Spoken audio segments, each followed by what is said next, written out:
Hello everyone, good evening. তো তোমাদের দাদাভাই দেখো কি সুন্দর একটা জিনিস নিয়ে এসছে ফ্লিপকার্ট থেকে। দেখো দেখেছো, এটা ভালো বোঝা যাচ্ছে না, বন্ধ করে দেবো। এই দেখো, দেখেছো ওটা কি সুন্দর। এটার আবার এই সুইচটা দিতে হবে একটা, এদিকে দেখা।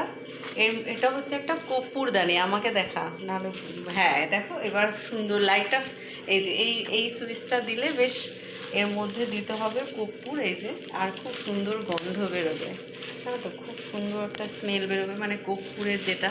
তো সন্ধেবেলায় সন্ধে দিয়েছি আমি, তো লাইটটা অফ করে দিলাম, কারণ না হলে ভালো এটার দিকে দেখা। আর ইয়েটা বোঝা যাচ্ছে যে গণেশ ঠাকুরের ইয়ে করা, সেটা বোঝা যাচ্ছে না। না, এই দেখো এর মধ্যে, এই যে এর মধ্যে দিয়ে দেবো একটুখানি কর্পূর, এই যে এটার ভেতর দেখাতে হবে না।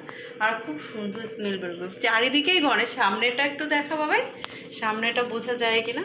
এ দেখো খুব সুন্দর, দেখেছো। এটা আলোতে ভালো বোঝা যাচ্ছে, মানে অন্ধকারে ভালো বোঝা যাচ্ছে না ক্যামেরায়, কিন্তু খুব সুন্দর জিনিসটা। তো লাইটটা জ্বালিয়ে দিচ্ছে, জিনিসটা তোমরা ভালো করে দেখে নাও। দেখো, দেখা দেখা দেখা, এটা পুরোটা, হ্যাঁ দেখেছো, এবার বোঝা যাচ্ছে। আর অন্ধকারে, আর এই লাইটটা এখানে অন অফ আছে, এইটা জ্বালিয়ে এই লাল লাইটটা জ্বললে তখন গন্ধটা বেরোবে, ধোঁয়াটা হবে। আর তারপরে যখন এটা অনেকটা গরম হয়ে যাবে তখন ওটা অফ করে দিতে হবে। অফ করে দিলে আপন ইচ্ছে গন্ধটা ছড়াতে থাকবে।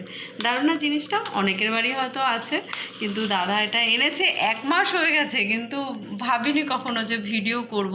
আজকে মনে হলো যে যখন কর্পূরটা জ্বালাচ্ছি একটু ভিডিও করে পোস্ট করি, তোমাদের দেখাই। এখনও যাদের বাড়িতে নেই তারা এটা ফ্লিপকার্ট থেকে অর্ডার করে নিতে পারবে, বা অন্য অন্য জায়গাতেও আছে। তো টাটা।